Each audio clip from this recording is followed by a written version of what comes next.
individuals roll into the meeting. There's always a fair number of details to review, so I am going to start in, and hopefully our guests will join us as we go. My name is Sarah Dasilvi. I am the Director of Clinical Informatics here at the Gravity Project. We have a lot to cover today, with so much content. As we try to wrap up our work on the multiple domains we've been working on over the last 6 months or so. We have our elder abuse goals and interventions consensus voting, which will start today and then go through tomorrow. We have our social connection and veteran status end-to-end review.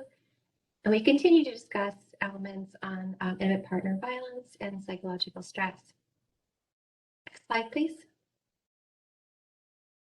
Thank you again for joining. We always mute everybody on entry. We do record the calls, and they're always available on the Gravity Confluence after the call. We do try to be really active integrators of everything happening in the chat. I will do my best to do that today, as I usually do. Whenever you send anything in the chat, please send it to everybody, just so sometimes there's answers that can be answered by members of the team, and sometimes there's conversations in the chat. And if you send it to me, I'm likely to read it out loud. Anyway, next slide, please. This is our standard antitrust practices slide. Next slide, please.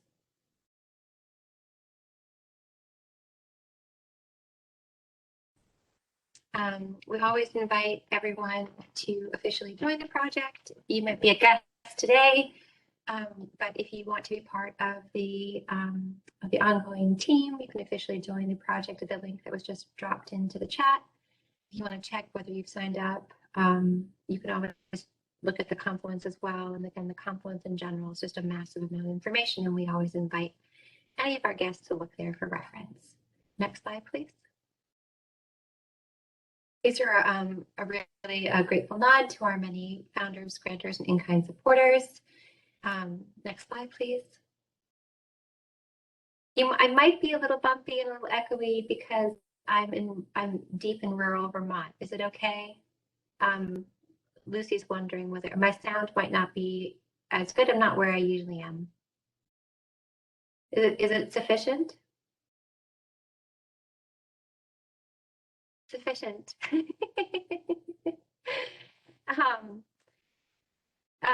Okay, good. The Gravity Project is currently seeking additional sponsors for our 2022 operations. I'll try to talk slowly. If you are interested in becoming a sponsor, send an email to gravityproject@emiadvisors.net, or there's a page on the Confluence where you can review. Next slide, please. This is our action-packed schedule, announcements, project overview, consensus vote, and then all the elements we were talking about before, the end-to-end review and the identification stage for IPV and stress. Then Mark will give a pretty exciting policy update. Thanks, Mark. He's our SDOH policy lead. Dan and Bob will take us out with technology updates. We do anticipate probably spending the full hour and a half of our allotted time today, as we have a lot to cover. Next slide, please. Next slide. This is our ongoing announcements page. It's more of a teaser, as many of these things that we have here are more deep. We go deeper into each of these on the Confluence page, with our announcements page on the Confluence, I should say. The big highlight is our sister meeting. It happens on Wednesdays from 3 to 4.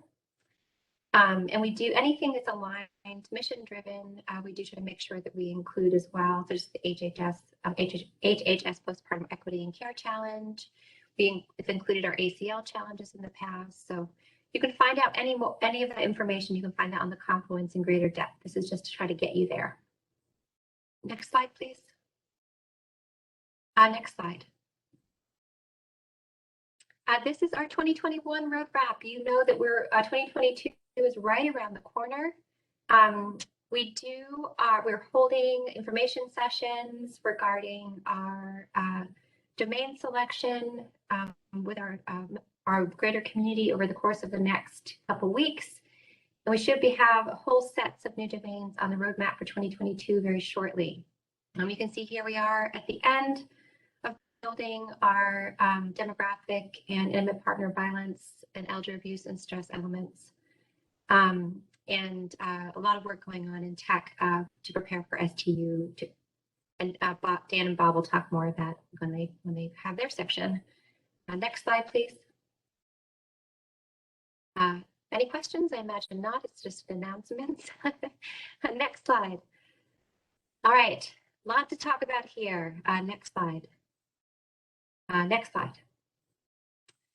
Just a refresher, we presented on this last time. Just a reminder that there are both comments and support and possible comments for asking for revisions with our 2022 ICD-10 CM submission. We held, if you go to the next slide, you can see copies of this comment on this table. We have drafted a letter that we have one more internal review for. This is a draft form letter that will be posted on the Confluence that includes comments of support and any of the comments that we have for revisions that you can pick and choose as an end user. So we have, that should be finished by midday tomorrow, and then we can post it on the Confluence and send it around in our Tuesday call. So look soon to having a template to respond to NCHS. Next slide, please. We did, this is information you've seen before. The update is that we had a really wonderful session on 10/22, really doing a deep dive into the ICD submission, and we really encourage anybody to review that YouTube video and then kind of catch up. Again, you'll find very shortly a sample public comment letter on the Confluence, and that will be sent around as a notice in our Tuesday email.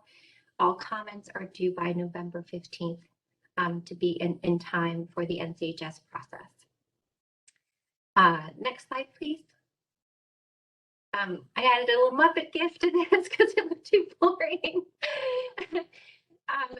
We really want to thank everybody. I mean, there's so many things are happening. We want to sit in the moment and say we're very, very, very grateful for your support and your work helping us reach consensus on our master sets for educational attainment and employment.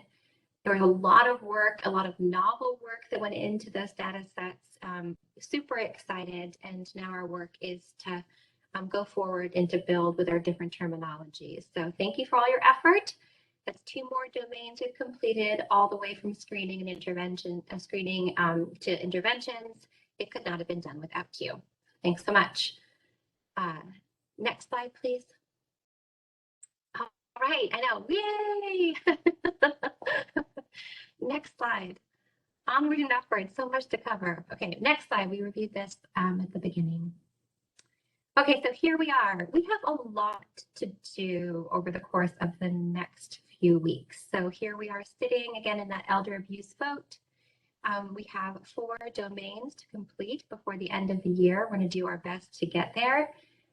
There's been a lot of really wonderful recent investment from many, many subject matter experts across veteran status, and we're kind of holding space for that because it's really super critical. And we are working very intently on stress, but you're going to be seeing us roll through all of these different concepts today and sunset elder abuse with our consensus vote, and then focus on those last 4 until the end of the year. You can note that we do cancel meetings around federal holidays, so there's some cancellations as we go forward. Next slide, please.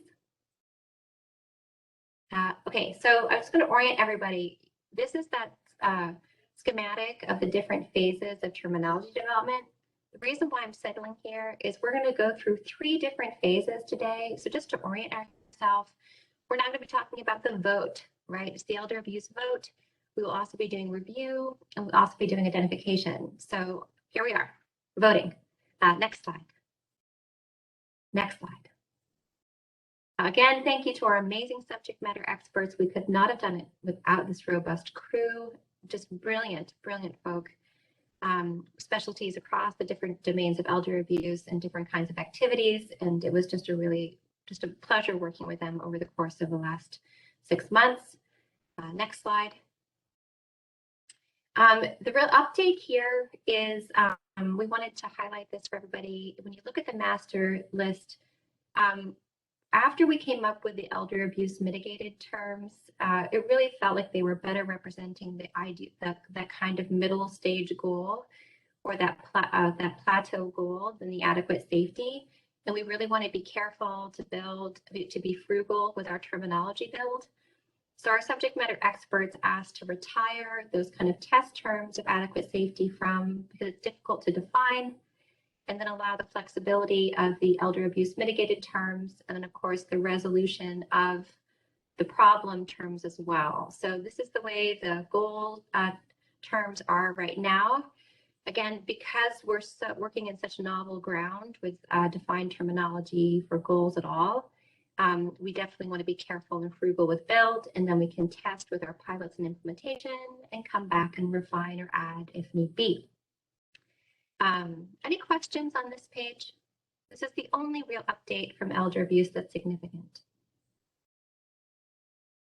Okay, next slide, please. No changes here. And again, I highlight this later on in the presentation, but we are building a really robust set of protective factors or goal terms. And so there's too many of reference within our different domains. So sometimes we just say housing terms or legal terms, but there's no other additions here. Next slide. Sarah? Yes? Yeah, just a quick question on that previous, please. Okay. If we were to overlay those interventions on a grid of the United States, can you comment on how widespread these interventions are? Are some of them unique to one place? Are others available almost anywhere? Could you just comment about the availability of these interventions nationwide? I can actually, if we go back one slide. Okay, great. Thank you. To remind, we talk about this in our interventions build, but we build terms that are nationally representative and should be available wherever you are, right?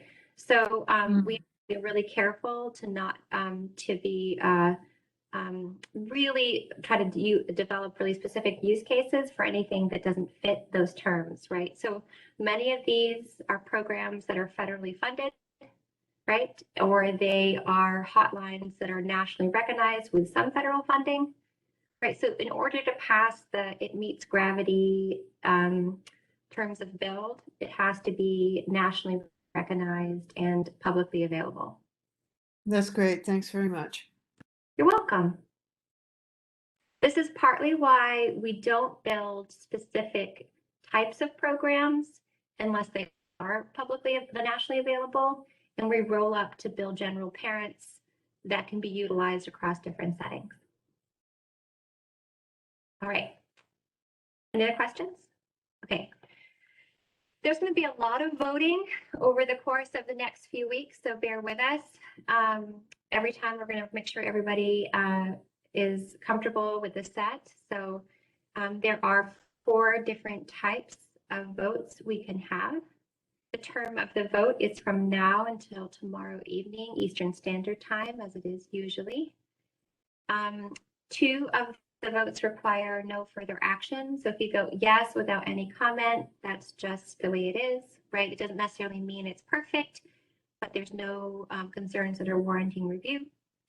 If you have any comments that you feel like need to be reviewed, the team formally reviews all comments and responds. A yes with comment, the comments need to be emailed to us by 11/4/2021. Any formal objection, the same applies. So anytime you formally object, the onus is on the objector to include comments indicating a path to address the objection. The reason being is we want to make sure to integrate that objection into the consensus of the rest of the group. If you do not submit a comment, it gets defaulted into an abstain vote. Again, those comments need to be submitted by November 4th, 2021. An abstention is that you decline. Next slide, please. So the Google poll is the way the Google poll is. We can send the Google poll directly. Again, if you just want to email gravityproject@emiadvisors.net because you have a hard time capturing it in the chat, we can easily do that. It's just the elder abuse set that's under review now because we pulled off social connection in order to do some more end-to-end review. Please do remember to submit. And again, if you have any comments, please email them by November 4th. All right. Yes, Lucy, we will, of course, friend. All right, thank you. Because we allow anyone to email after the fact, I just want to make sure, is there a moment right now where someone wants me to stop and not move on so they can capture the form? If I do not hear any objections the next this moment or so, I'm going to move on. Okay, so much to do. I want to have a little moment and say incredible work. The elder abuse set was really actually a leap forward in our general understanding of goals across all of our domains because of our alliance with Dr. Burns, who really is a leader in this space. So it wasn't just regarding elder abuse that it was helpful, and you'll see it actually influenced build across intimate partner violence that we'll cover very shortly. Great work, everybody. Okay, next slide. Any further questions? Okay, next slide. Okay, just like I said, here we are. We were just voting, and now we're going into review. Review is the refinement of this set we have. So we have sets of information across the goals and interventions build. And actually, you're going to see within stress, we're actually adding some last minute screening tools as well. But the review is a time to sit back and look at the comprehensive set and make sure it's sufficient and correct. So we're here for a couple more domains. Next slide, please. I'm just going to remind ourselves. So end to end is the time to step back and consider the whole set and ask questions. Are there missing concepts? Are there incorrect concepts that need to be changed? Are there concepts that are unnecessary and should be removed? Any comments and edits are best offered in written form with rationale and evidence and suggested alternate approaches. Every change to the master set's formally logged within a change log, just to make sure that we can replicate and speak to our processes if need be. And then we do make sure that subject matter experts weigh in on things just to make sure we're not going far afield. If you have any comments on the end-to-end review, it'd be lovely to send them to gravityproject@emiadvisors.net. All right, next slide, please. Just a reminder regarding the intervention structure that we base our intervention build on. Next slide. And then just reminding folks when we're doing intervention and goal themes that we are developing these kind of basically the future value sets in VSAC represent legal goals or housing programs. And so oftentimes we'll be referencing these when they're appropriate in our domain specific sets. Next slide, please. You know, Sarah? Yeah? Can I just comment briefly as we progress through our goals and interventions, especially our interventions, a matrix that is constantly under development, showing cross-cutting interventions would be really consistent with the notion that social determinants are all interrelated, so that we have a visual of, maybe for the first time, maybe other people have done this, but you suddenly presented an image to me of a huge matrix actually visualizing how social determinants are related because interventions cross multiple domains. Lucy, that is correct. And I think that the more we do our work in BSAC, building out not just the domain-specific terms, but the collation of activities in line with USCDI v2, that becomes even like that concept we know to be true for our patients is also going to be able to be true in practice and in exchange. It's pretty exciting, and we look forward to having that work become mature as we go forward. Okay, and now, and thank you for being so thoughtful as always, Lucy. All right, now going into some social connection updates. There are a bunch. So there's some new concepts. Next slide, please. Again, thank you to our amazing subject matter experts, brilliant international leaders in the field. Next slide, please. All right, no changes to goals. Nothing has changed here. This is as it was before. Next slide. No changes to these slides of the interventions and their definitions. They've remained the same. Next slide. Next slide. Next slide. All right. However, the purpose of end-to-end review is to step back and ask whether a set is sufficient. And the truth is that when we step back and ask that ourselves with the subject matter experts, we discovered a set of unprocessed screening tools in our own end-to-end review internally, right? So these include some critical tools that are all standardized. And so we're working on bringing these in with our subject matter experts. This is work, of course, that was intentioned. The intention was to complete it in the spring, but with this whole end-to-end review, we reviewed our screening tools as well, so that you should see some more screening tools coming shortly. And the reason why we reviewed screening is on the next slide. Next slide, please. One thing that we have been a little remiss in helping everyone come along with is in the spring, akin to elder abuse, we did not have time to address a subtopic of social connection that surrounds relationship quality and relationship strain. So I want to spend a second here orienting everyone to that and to why there's a couple more new concepts coming to the spreadsheet over the course of the next couple weeks. So social connection is the broad parent concept.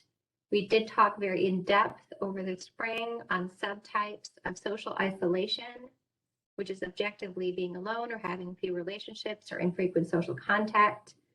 Loneliness, which is the subjective feeling of being alone, or the discrepancy between one's desired level of connection and one's actual level. Lack of social support, which is the actual or perceived lack of availability of resources, whether they be informational, tangible, or emotional from others. And this last element, which is really quite critical, but we honestly didn't have time to address in the spring, got carried over to the fall. And this is regarding poor relationship quality or relationship strain. And it's how happy or satisfied an individual is in their primary relationships. The reason why this is really important to address, and our subject matter experts have been really adamant regarding this, and it's been occurring concurrently with our work in resolving goals and interventions. So it hasn't, it's basically keeping us on timeline. It's because this relationship strain concept influences how one utilizes social supports, one's perception of loneliness in the presence of social support or social isolation, right? So it's impossible to parse out, and it's a really important thing when you're assessing barriers, right? So you can, have an individual connect with their daughter for care as much as you think you want to, but then if there's strain in that primary relationship of the mom to their adult daughter, that's not an excellent or appropriate intervention, right? So our subject matter experts were really critical that we had to consider this fourth and necessary element of social connection. There's been a placeholder for it, but I really want to bring it forward right now. And you're just going to see basically a couple other screening tools that relate to this element on the spreadsheet in the master going forward. And then the work of social connection will be complete. Any questions regarding this concept? It is literally the fourth leg of the stool when it comes to social connection. Okay, so if there's no questions, and you can see these concepts on the master, I'm going to go forward into, yay, go forward into the next element there. Next slide. And I just wanted to state basically, most of the set will be unchanged, but you're going to see a few new screening tools, a couple new diagnoses that really include different types of primary relationships. In our assessment so far, SNOMED has concepts for familial relationships quality, but nothing outside of familial relationships. And if your primary relationship is your partner and you're not married, or your primary relationship is a sister, is like a friend, like a significant friend, then those concepts wouldn't apply. So we do have to, just as we did with other domains, ensure all the different types of relationships that are significant to our patients and clients are represented in BUILD. So you'll see us do that. And then there'll be a few new interventions, and that's it. And the new interventions will share elements with like the stress build that we're working on as well. Any questions? Okay, so coming soon to a master near you. I have a quick question, Sarah. Yeah.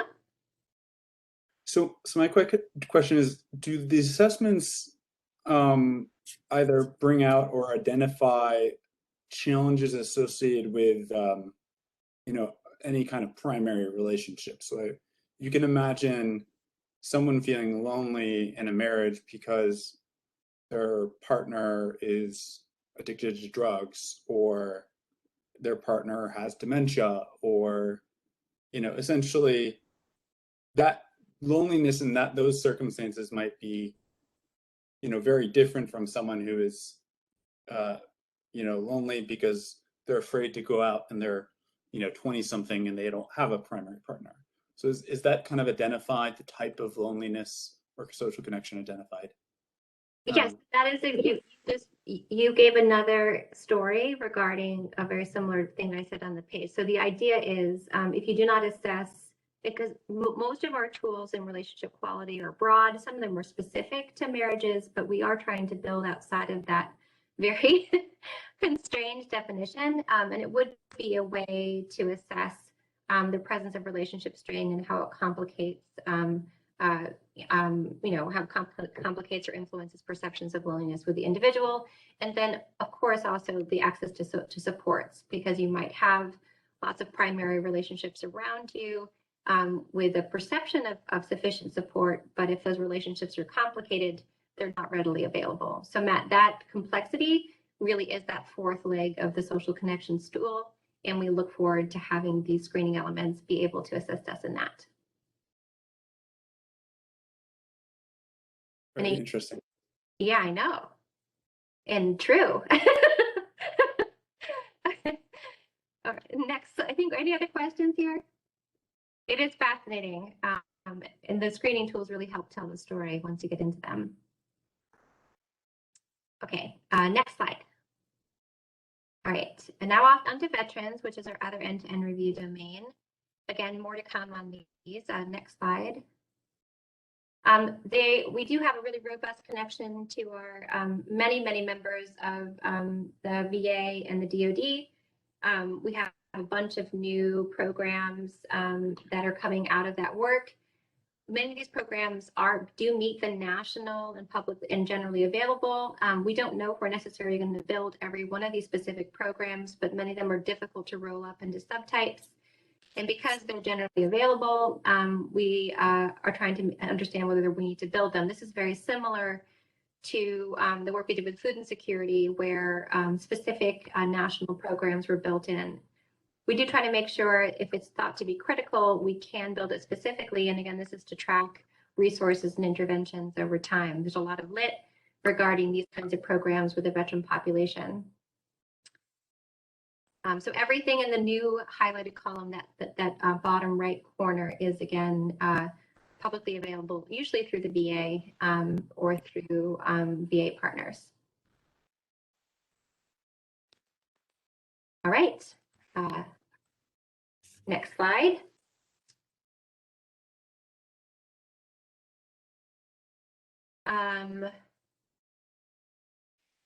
So Lucy's wondering whether local congressional office.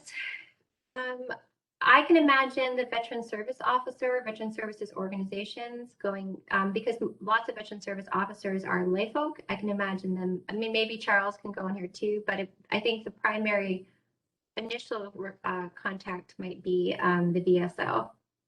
But we can consider, we'll bring congressional office to the veterans meetings and see what they think. Maybe you need to work with a congressional office. Mark, oh my God, I don't know about that one. Maybe you need to work with a congressional office on this topic, right? So one of the things that came out of this meeting was whether there were specific goals. I think it again was our amazing friend Tom Page. Thanks, Tom, who helped us figure out. I think Tom is really our one of our favorite goal suggesters. He does a really good job doing that. So veteran-specific goals, the VA did agree that goals of getting honorable discharge and military discharge upgrade were appropriate. We also have incoming goals regarding connecting with veterans for peer support and ensuring robust utilization. This is not the wording of VA services. So these comments,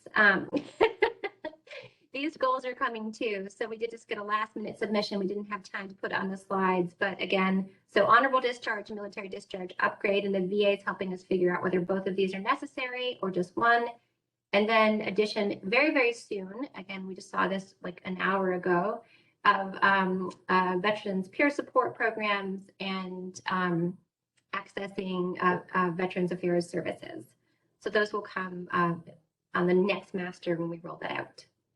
And again, I just want to say again, so as Lucy, this goes to your comment, as with all other domains, we do imagine this future set of goals from all domains that could be drawn down to meet this diverse social needs of the person. So maybe the specific goals to veterans are on this set, but then one can access all of our goals from housing and all of our goals from food and security and all of our goals from social isolation and social connection to meet the needs of the individual person at hand at any time. So Tom, that's true that that would be inclusive. However, it has to be a goal statement. It has to be a positive thing that you aim for. So we are working on that. Because remember, these honorable discharge things are the lighthouse that you're, I mean, the goal statements are the lighthouses you're trying to get to. All right. Any other questions here? Oh, thank you, Lolita. We do have a pet program on our social connection master that we can probably borrow and bring over. And then maybe PTSD service for veterans could be could be an includes but not limited to. Lolita, thank you. You were such a robust. Suzanne, we are talking about families of veterans as well in our work and trying to figure out how to address them, whether that's a side work or direct work according to the VA. Yeah, so Lucy, that answers your questions as well, right? So these specific goals are regarding the individual veteran, but many of the programs that we reference in our interventions build are for anyone in the family. Any other questions? Okay. We are talking regularly with our friends about making sure that we figure out family services and family resources as well. Next slide, please. All right. Okay, yeah, and again, if you look at the definitions of the programs that we have on our interventions list, most of them apply to anyone in the family. Some of them are specific to the veteran themselves, but many of them are family resources. All right, next slide. All right, so we did our elder abuse vote section. We did our social connection and veterans review section. We are now doing our intimate partner violence and psychological stress identification section. It's all here. Next slide. IPV and stress, goals and interventions concepts. Next slide. Just reminding again, so the goal is to build out the goals and interventions concepts for psychological stress and intimate partner violence. We covered screening and diagnosis earlier in the spring. Next slide. Sarah, Yeah. on the previous slide, I Yes. hope I'm not going to be stepping on any toes here, but can we add a bullet for at least that alludes to guns in the home within this domain? So many murders happen as a result of intimate partner violence from guns. And maybe it's time to emphasize that guns in the home are a huge risk for intimate partner violence. What do other people think? We do include them, that concept within our goals and interventions build. It would not, according to this level, which is the general domain, it wouldn't be on this slide, but you can see in our goals and interventions build that safety planning and removing, decreasing risk by removing weapons and such are part of the interventions work. Is that sufficient?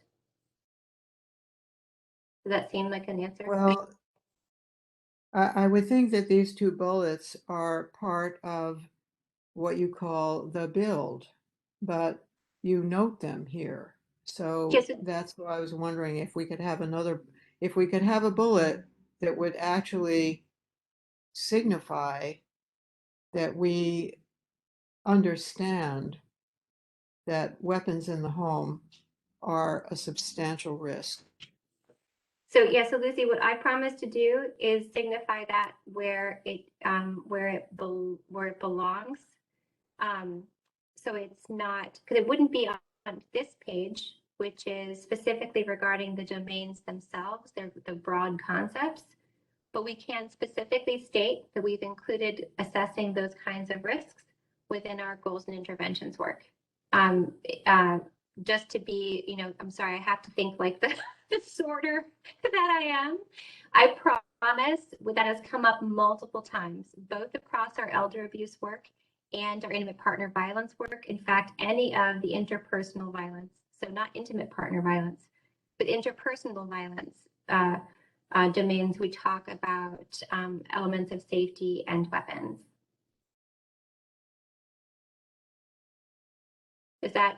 I know that's not exactly what you want, but I promise you'll see it as we go forward. Okay. Okay, next slide, please. All right, so I wanted to include a slide that we presented or we'll be presenting tomorrow at the SNOMED Expo. We talk a lot about protective factors and in our goals work. It's really important, correct, Kenneth? Yeah. It's really important just to state here that social determinants of health are not all risks, right? So they're the conditions in which people are born, grow, live, work, and age. This is according to WHO. And as in all of the writings that we have on SDOH and all the thought processes, whether it be, government pediatric initiatives or Healthy People 2030, we see both positive and negative forces.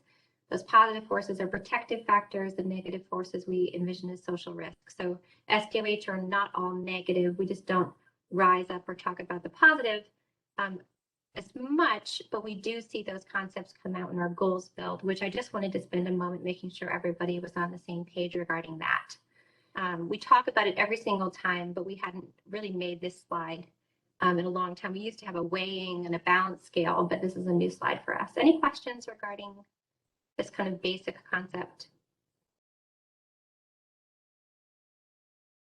All right, next slide. Yeah, so there's a lot of, you'll see a lot of the assessment of pretty much whenever you're doing, whether it be a suicide risk assessment or whether it be a violence risk assessment, it includes access to things that can cause harm, whether it be any kind of weapon or a gun. Yeah, absolutely. There's a specific screening tools for the presence of suicidality, and the CAMS screening tool that do things like this. And then comprehensive risk assessments, whether it be through crisis, go through proximity of weapons as well. All right. So again, you could actually, we'll see them in our goal statements. So again, just reminding, the goals represent the desired state. There's the macro goal, and then we have these subdomains or plateau goals that mark progress. And we build those two to make sure that we're not marking impossible goals. Next slide, please. Sarah, would you delete 4 in that first line? Oh, Desired state. The core of goals is representing the desired state when one has a social need. What does desired for state mean? We can delete 4 if you wish. Yeah. The desired state is also the same. Yeah, that's fine. I really appreciate that, Lizzie. Sure.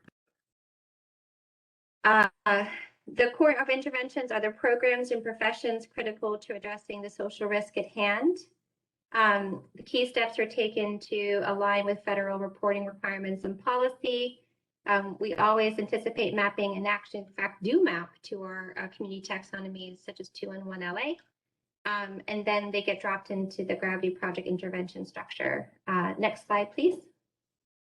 Our amazing IPV subject matter experts, Chris Carasso for Family Health and Lisa James from Futures Without Violence. I do want to give a note to Chris Carasso just was part of a publication regarding the Gender Harmonization Project. So Chris is a leader in LGBTQ terminology, and we're very grateful to have them on our team. Lisa is just an amazing depth of resources regarding basically the longevity of addressing intimate partner violence across the decades of her work at Futures Without Violence. Next slide, please. So Build So Far aligns really closely with elder abuse, and that makes sense, right? Because both of them are within interpersonal violence.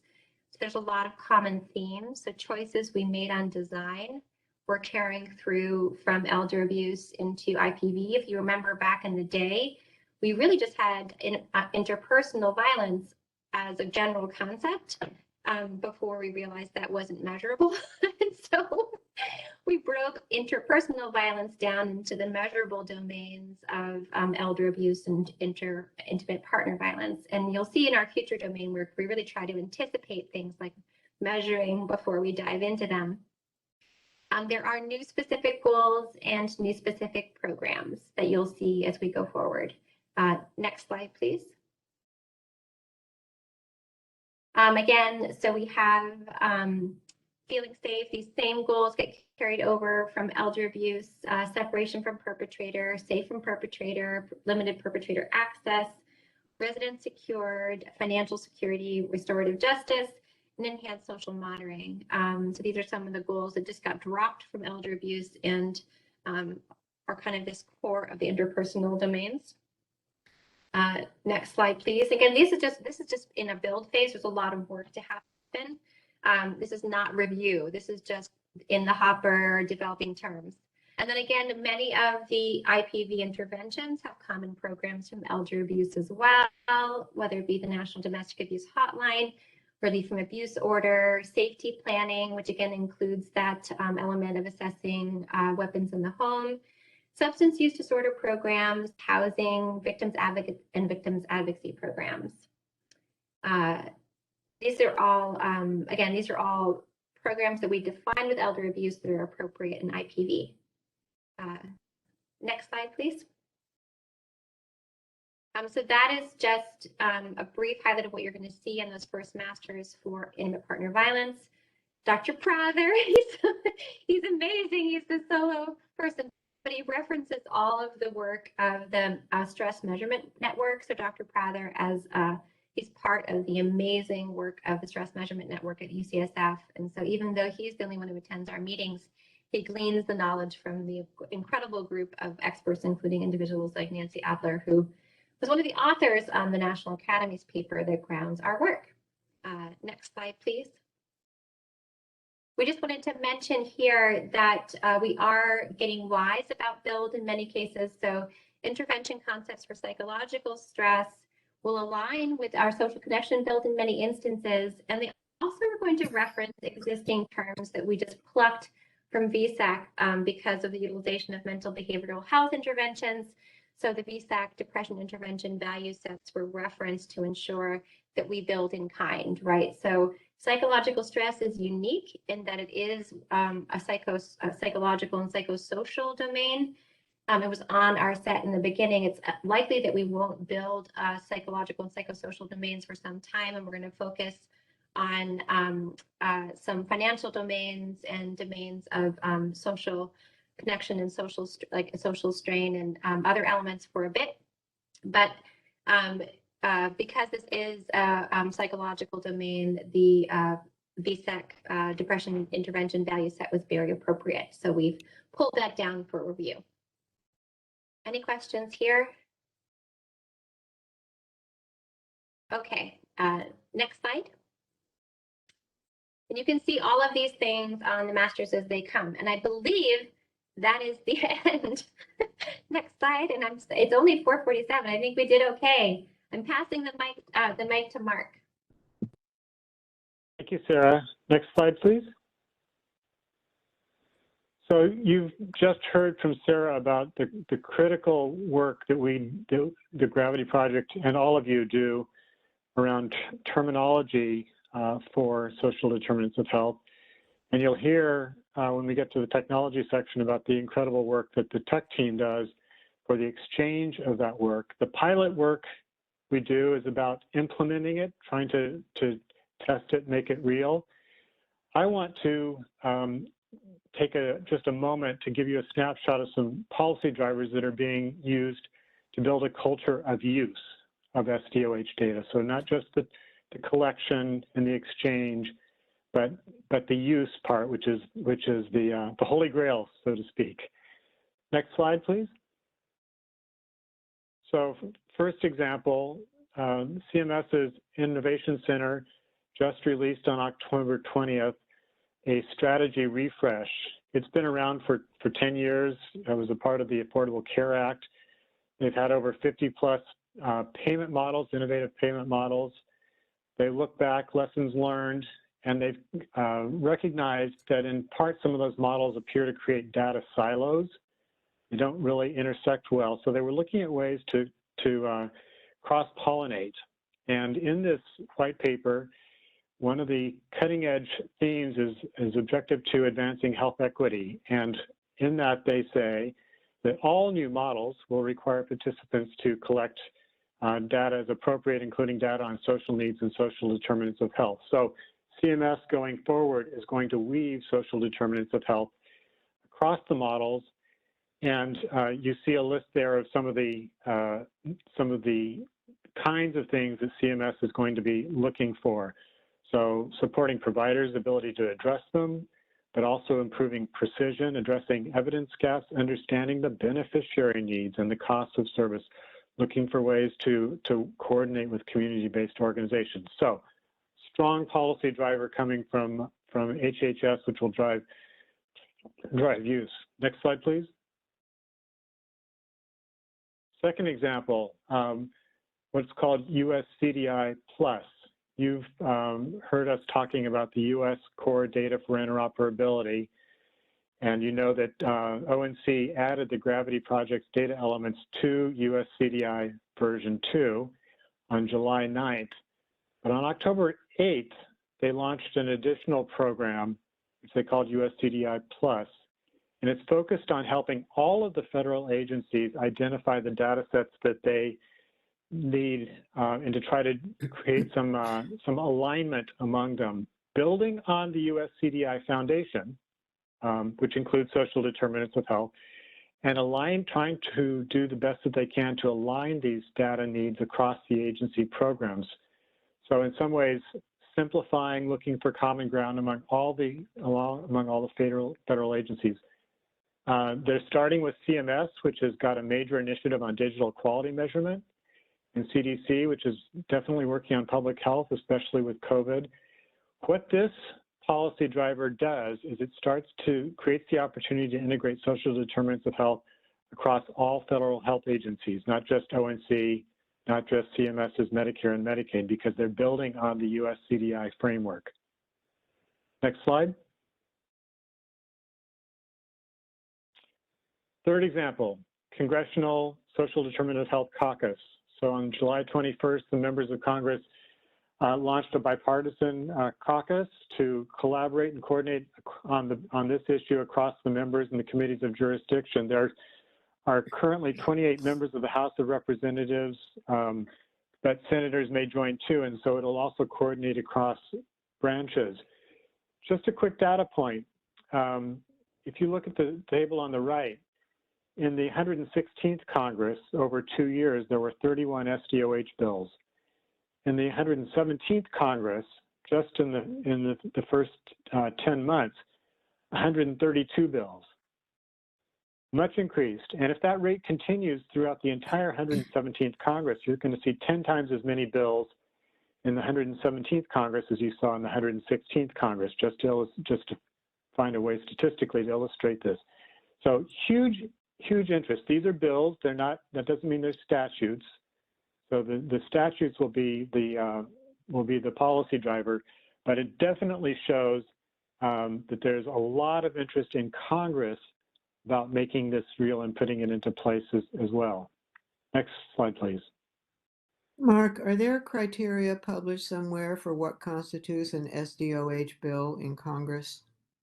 I mean, you could say that any legislation involving education, income, redistribution of wealth, prison reform, blah, blah, everything they do could be considered an SDOH intervention. So what criteria are being used to count those? The source of the data is Aligning for Health. I did look quickly for that, did not find a list of the criteria. Since they are not listing all bills in that number, 132, I think they're being selective to some degree. But to your good question, I don't know precisely how they sort the wheat from the chaff. Thank you.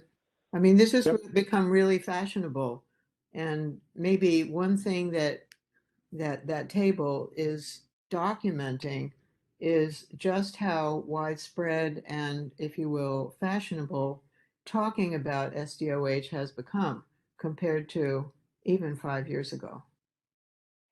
Lucy, this is Evelyn, and what I'll add is that actually when they break it up, if you go to their website, they have bills on SDOH, bills on maternal health. So they actually do a health equity. There's different levels that they're looking at. And so I think they're basing it on the titles or the content within the bills. Great. You're keeping up with this, Evelyn. Thank you. And I will also add that, that what's fashionable in some large areas like Congress can be used by policy advocates like the Gravity Project to create momentum for change, even if it's fashionable in Congress. That's what we aim to try to do. Hear, hear. So last example is a state example, happens to be a fairly large state, California, with 11% of the nation's population and the 5th largest economy in the world. There was a bill signed by the governor that directed California's Health and Human Services Agency to establish a statewide data exchange framework by July 1st, 2022. So requiring and governing exchange across healthcare entities and government agencies, a single data sharing agreement, leveraging national standards, which Gravity is a part of, leveraging national standards for exchange and data content.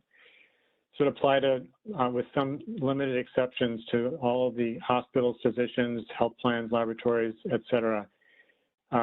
Executing the data sharing agreement pretty quickly, January 31st, 2023, all to use for treatment, payment, and healthcare operations. So those are the HIPAA categories, on or before January 31st, 2024. And health information is explicitly defined as USCDI version 1 before October 6, 2022, and all electronic health information thereafter. The bill, the statute, was also explicit about incorporating SDOH data. It established a 25-member stakeholder advisory group, and I was appointed to be one of those members, to specifically look at ways to incorporate SDOH data into the statewide exchange that all providers are supposed to be using starting in January of 2024. So more to come on what that looks like, but collectively, these 4 examples are examples of trying to create a culture of use that implements the data collection and exchange that we've been working so hard to establish. Happy to turn it back to you, Sarah, for any questions.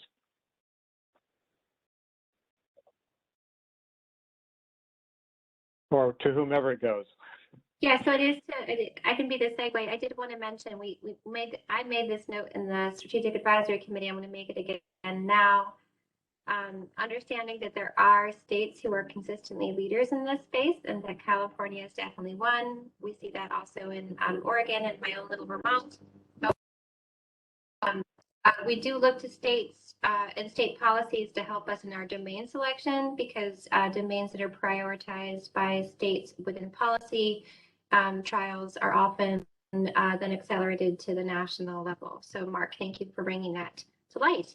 And then I think, next slide.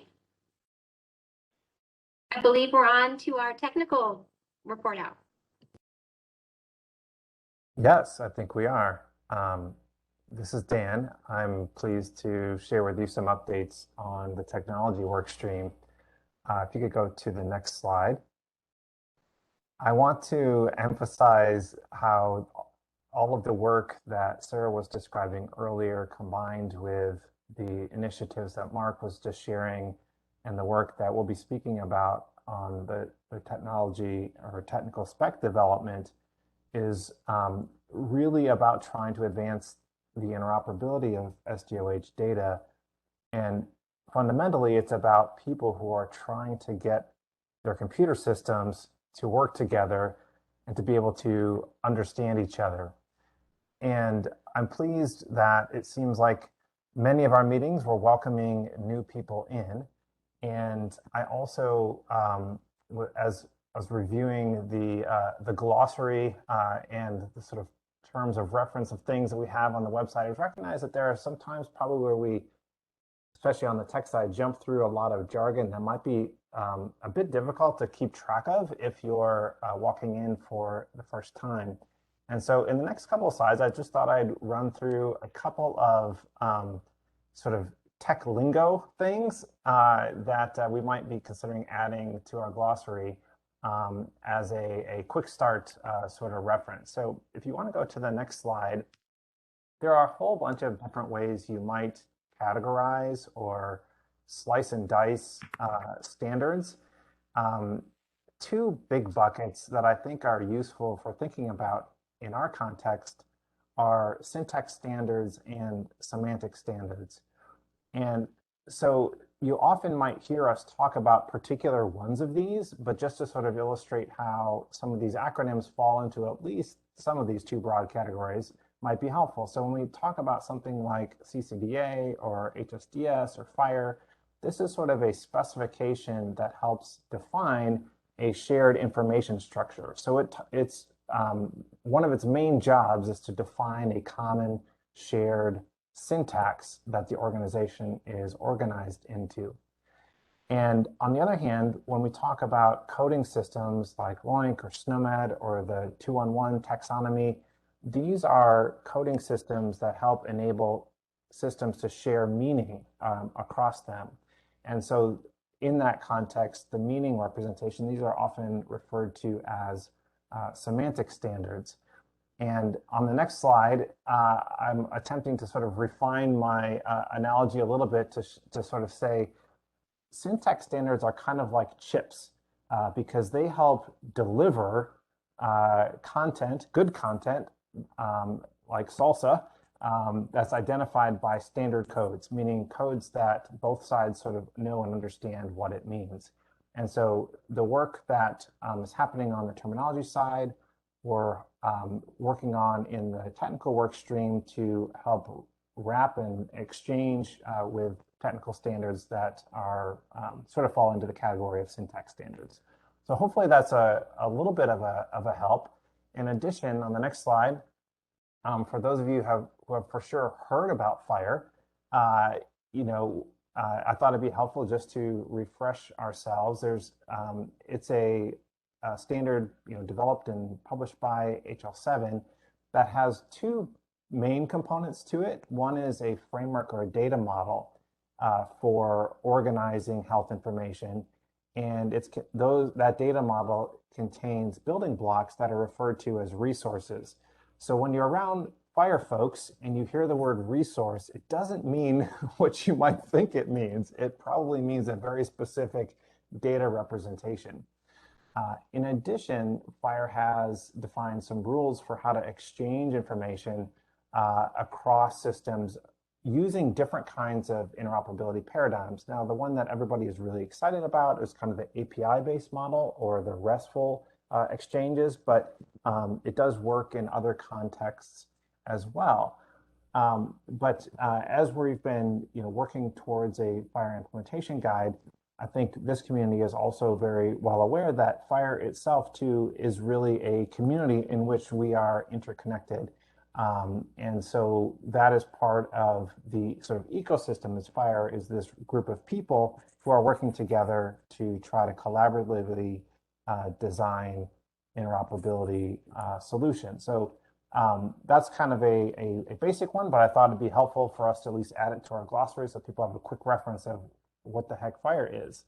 On the next slide, I thought I'd just provide a little bit of a refresher into what we mean when we say FHIR implementation guide. So I know in other contexts where we've had these discussions, certainly the words implementation and guide are common English words, and so they sound like things you would sort of know, but they have a very particular and sort of nuanced meaning in the context of HL7 standards development with FHIR. And so I thought it'd be helpful for us to have a reference to this in our glossary too, which is, okay, an implementation guide is really a formal specification that outlines how FHIR resources, again, if you recall, that little word resources means sort of data structure in the FHIR context, and its APIs are being used to address a particular interoperability problem. And inside that implementation guide, there are computable structures that represent the special adaptations made to the base FHIR standard for the particular purpose that the implementation guide is being written. And of course, the Gravity Project's implementation guide, the HL7 SDOH Clinical Care FHIR implementation guide, is the sort of prime example that is of interest to this group. I also thought it would be worth mentioning in this context that the audience for this kind of a document or specifications implementation guide is really software developers who are building client applications or server functionality that implement those specifications. In other contexts, if you're sort of coming in from outside this standards development sort of world and you hear something called an implementation guide, you might thinking that it's more applicable to people that are deploying software in care environments, whether that's healthcare or social care environments, et cetera. And that's sort of, they're for sure implementers, but in a different sense. And that's not kind of the primary audience for this technical specification. And those kind of implementers or deployers or adopters or users or what have you of the software solutions that conform to the specs in the implementation guide, they benefit from other kinds of assets when it gets to sort of making it available or launching it or deploying it in the real world. And those additional assets, sort of site-oriented enriching materials, training materials, test scripts, wireframes, et cetera, aren't typically part of that technical specification, but are often needed very much so in the pilot experience conversation, particularly when you want to sort of share lessons across sites that might be implementing those similar solutions. And I'll just note that there's kind of ongoing conversation among the HL7, the fire, and other communities about how to best bundle these kinds of resources together, meaning the technical specs that are used by software developers and the kinds of implementation aids or enriching materials that are needed by the sites deploying that. So I wanted to just provide that little bit as a counter to what you might have thought when you heard the words implementation guide. And then the last sort of bit of terminology that I thought would be helpful to have an entry point in our glossary for on the next slide here is called reference implementation. So again, in the standards development world, this is something maybe that's familiar, but outside of it is probably not. And again, reference implementation seems like common English words, but what does it really mean? Well, it's a software program that is designed specifically to implement the requirements from a particular technical specification. And so it often sort of shows up or comes along with that technical specification, and its purpose is to demonstrate the sort of correct or intended behavior of those specifications. And so, for example, you might have heard of the MP3, music format, and in its original technical specification, ISO published actually it was published a little while longer after the spec came out, but a software simulation for that in a particular language. And so that would be an example of, a reference implementation of a sort of common standard that you've probably encountered in other contexts. Of course, the base fire standard has reference implementations like the Happy software package, which is written in Java. And along the Gravity projects work to develop our implementation guide. We're working with HealthLX to develop a reference implementation that implements its functionality as well. And that's in kind of a combination of Java because it uses some stuff from Happy and JavaScript as well.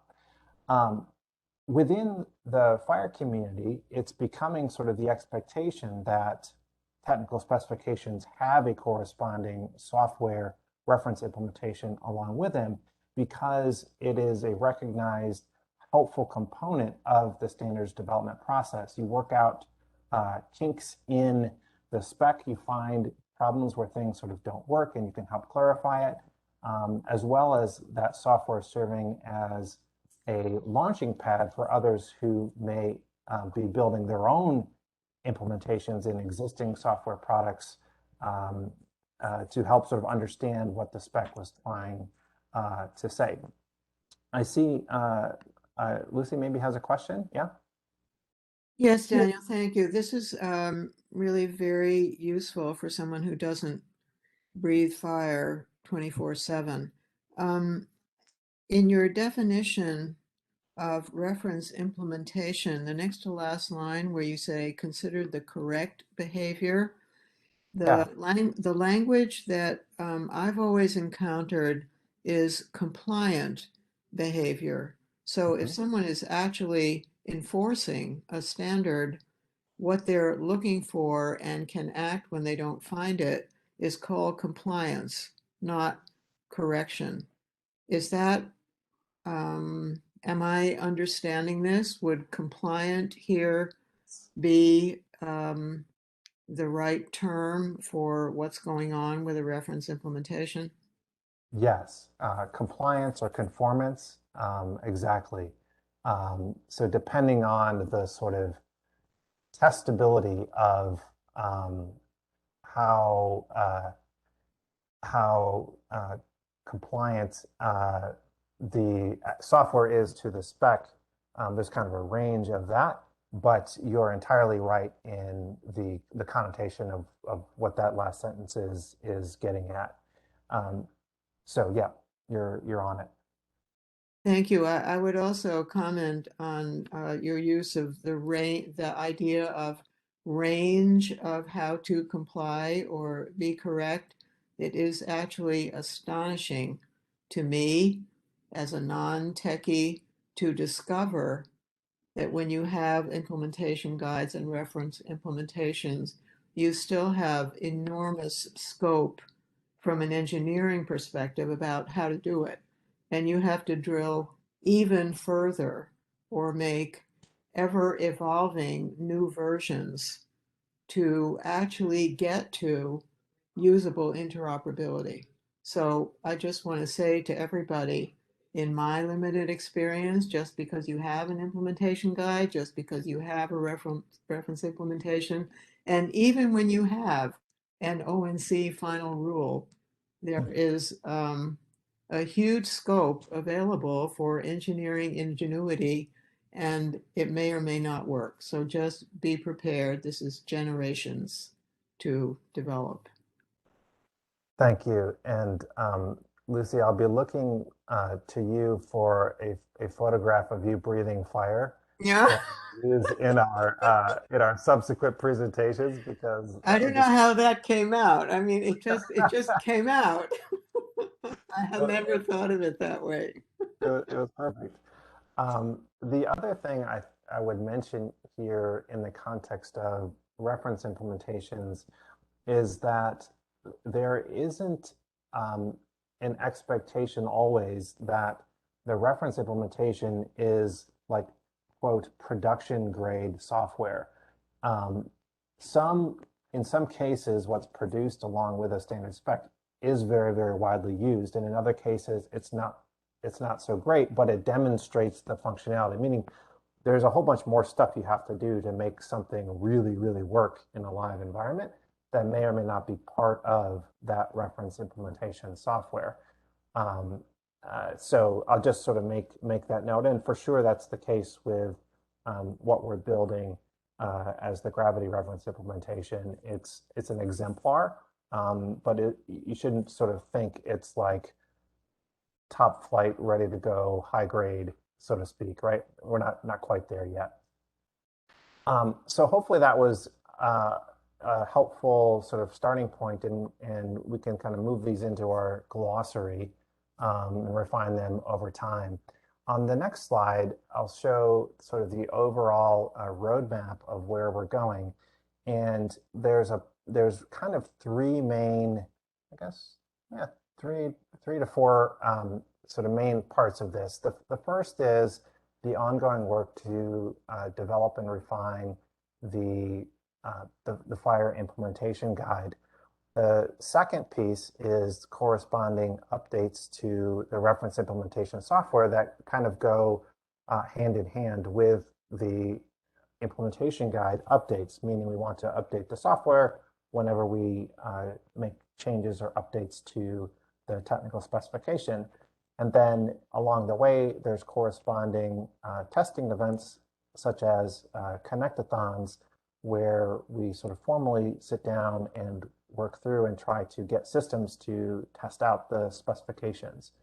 And then the last sort of component of that is actual pilot activities where sites are rolling out, testing and evaluating the exchange based on the technical specifications. So as we show here on the screen, we're sort of in between as far as the implementation guide development.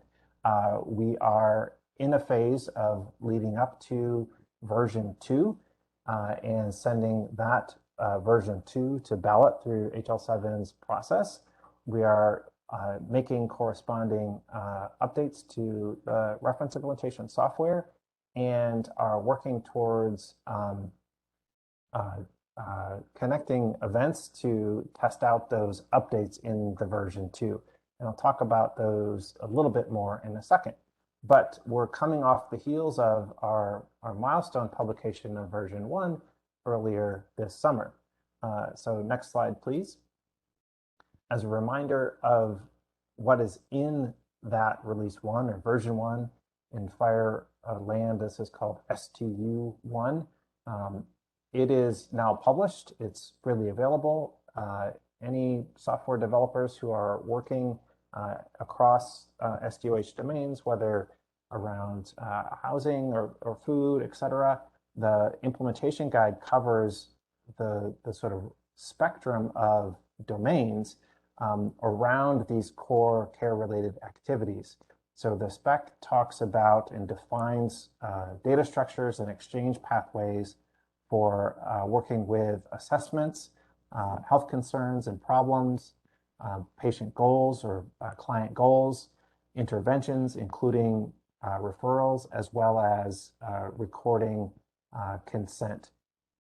And in the context of referrals, there's the workflows and the exchanges are set up to be able to have closed loop processes for interventions done by social care organizations, either as direct referrals from a clinical site to a social organization, or through a coordination platform. Both kind of models are described in the STU1.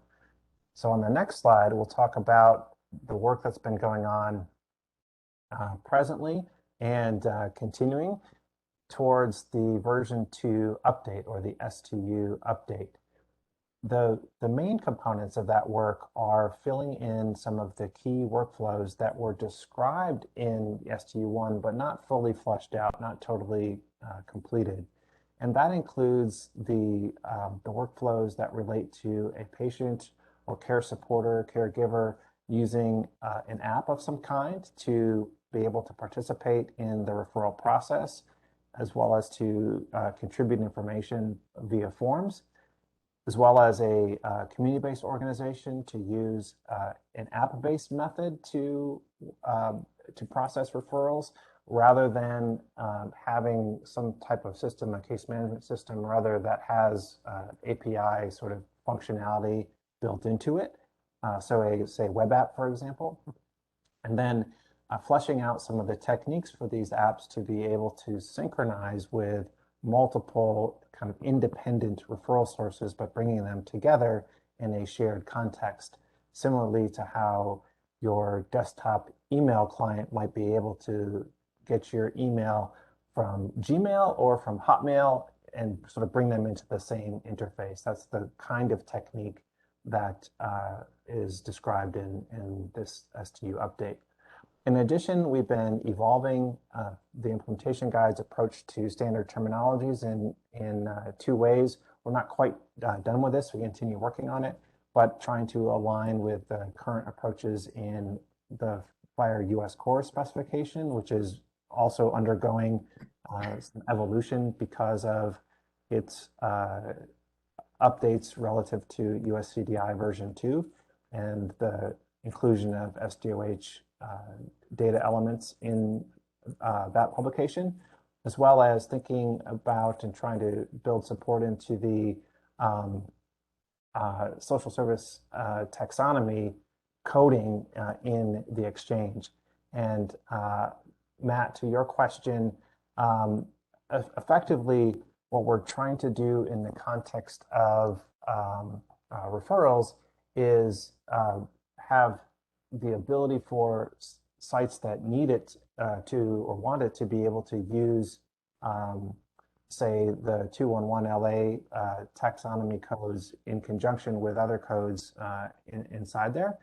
But there are some specific techniques within FHIR for how to be able to refer to those taxonomy systems, and that's kind of the part that's still under discussion. And of course, with each terminology inside of an exchange, there may or may not be licensing agreements, that govern the availability or use of those terminologies, and that's not covered, sort of in the context of this. But it was sort of like where your permission is and where you are using those terminologies. The ability to do that is what we're talking about in the specification. Yes, great. On the next slide, I'll say, Dan, yeah. in the chat, please comment on security and FHIR exchange. Nothing is encrypted, right? Or am I wrong by now? So, yeah, great question. And for some of you, you may have seen in the last week or two, some news stories and so forth about a report that came out. So the fire specification itself is kind of at a different level than the level at which you might talk about encryption. But it refers to best practices from a variety of sort of other agencies about what you should be doing in that context. So there are some aspects of security sort of described within FHIR, but mostly that's at a different sort of technical level. But the expectation actually is that it basically would be encrypted between any endpoints. That would be pretty well the standard, except that FHIR itself doesn't sort of do that. I don't know if that's the right explainer. Yeah, I just wanted to stress this because when you talk about consumer caregiver facing apps and Yeah. use of apps on your cell phone to exchange or talk about or try to correct your personal health information, everybody on this call at least should understand that none of this is encrypted yet or now, and that not all standards talk about security. And when we talk about FHIR, we're not talking about security. We're talking about exchange, but not secure exchange. Yeah, and I would agree with what you're saying, but would extend it to say that the best practices advocated by FHIR would be to do all of those things. It's just that it's not sort of inherently incorporated into, say, this implementation guide. So there's kind of pointers out to it.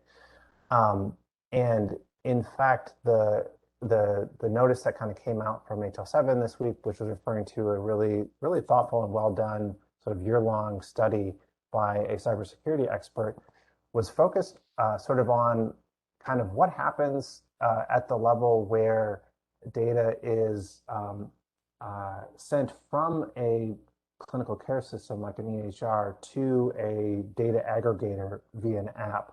And the write-up talked a lot about the sort of existing vulnerabilities after sort of the data leaves that enclave of the EHR into other ecosystems via FHIR. And then what protections are around the data from that point on, and where might it go elsewhere, and so forth.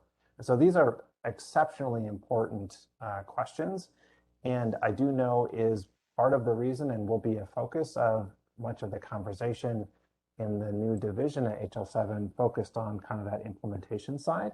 So I think there's definitely more to come there. But I definitely appreciate these comments.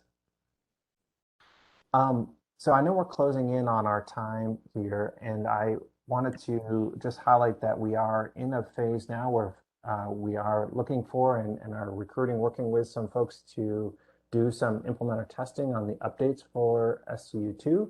In fact, I think Bob is on a call with such folks right now.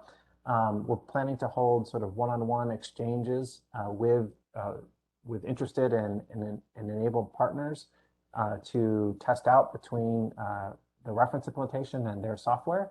If you have a product or are interested in this, have been following along and would like to get engaged, please feel free to contact us, and we can help facilitate that kind of exchange. All right.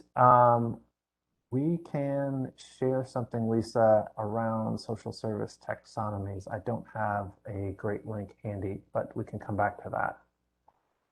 We did a huge presentation on exactly that topic, if it's in the record. See, those of you with a longer memory bank than I on this can pull that out. That would be fantastic. Yeah, so that was within our technical advisory committee, and we're happy to make that available for everyone else. Our colleagues, Clive Owens from ARROS, came and gave a wonderful presentation about 6 weeks ago or 2 months ago. Awesome. Months ago, but I remember it. Thanks. Great. In our last few moments, I wanted to illustrate for you a small snippet of how the technical specs can help shape the one part of the patient story that we have been thinking about with our persona and the use case development and so forth. And so on the next slide, what I thought I would do, and we may come back to this in other sessions, is kind of help step through different pieces of the reference implementation of the workflow of the IG, just to try to help make it real, or at least visible to those of you who might not be deep in the weeds of the spec itself, not the sort of living and breathing fire, so to speak, right? So in this sort of very simple example, I'll use a person who is about to have an annual visit with her primary care provider, and in that context, the clinic invites her to complete a whole person health questionnaire. So we're going to just focus, on the tooling around that initial sort of screening part.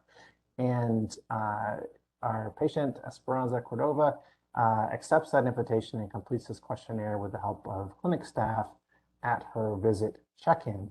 And since we're all a hopeful bunch, I used my sample patient, Esperanza, here to illustrate this, although we could have used the patient example from the Gravity use case as well. But okay, on the next slide, you'll see how the implementation guide borrows or links to a specification called structured data capture, which helps articulate how to create a uniform definition of questionnaires or forms, right? And the cool thing is these are, they can be very smart, they're computable, and they're uniform across different kinds of screening or assessment instruments. So all of the work that the terminology team has been doing to identify and find these instruments and their representation in LOINC helps set the stage for applications such as the one that you're seeing here, which is an open source tool considered kind of part of or embedded in our reference implementation that can render these forms by reading that FHIR-based questionnaire definition, including all of the allowed answer responses, skip logic, calculating scores, doing fun show and hide examples, and so forth. And so in our scenario, in that screening sort of component, this form, of course, here I'm showing an example of prepare,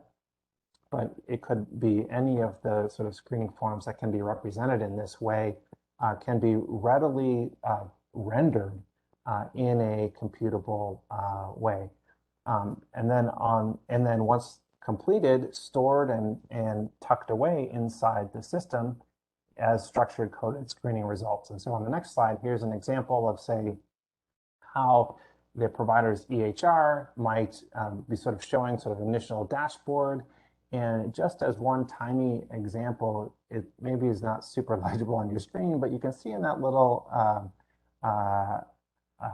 demographics or opening window there, the education level question saying here less than high school degree, that actually was populated from the individual's response on that prepared questionnaire. And so that sort of structured coded representation can be brought into the technology and used in a variety of ways, including all these downstream things. And that goes for all of the coded results that come out of those screening and assessment instruments. On the next slide, I just sort of have a listing where you can see, yeah, the total package of whatever was completed in that context are represented in a computable way. So there's just one small portion of the fun of that whole cycle and what's captured in the implementation guides. On the next slide, I'll just repeat our open invitation for feedback on the technical specs that we're developing, whatever pieces of it are, or all of it that are of interest to you. We have weekly calls on Wednesdays. The link is there on the page. And if you have specific things that you want to register as comments about the specs, there's a link posted there as well. So with that, I will close off, and I guess maybe I'll hand it back to you, Sarah, for questions and homework. Dan, thank you for that wonderful presentation. We are at time. There are a couple different ways to submit feedback. We want to thank you for your hour and a half that you spent with us. Do try to submit your elder abuse votes with that first link, and submit any comments on the social connection and elder abuse sets, or any concepts for IPV and stress. We are so grateful for everyone in the collective, and if there are not any further comments, we will see you again in 2 weeks. Thank you. Sarah, 2 weeks is Veterans Day, I think. No. Yeah, correct. We Yes. Are we meeting on Veterans Day? Yeah, so we had planned to have a veterans vote on Veterans Day, and that was just brought to my attention. And I don't think we're going to have a change at this time, but we'll make sure that if we do, we'll give you plenty of notice. Thank you. Thanks, everybody. Bye.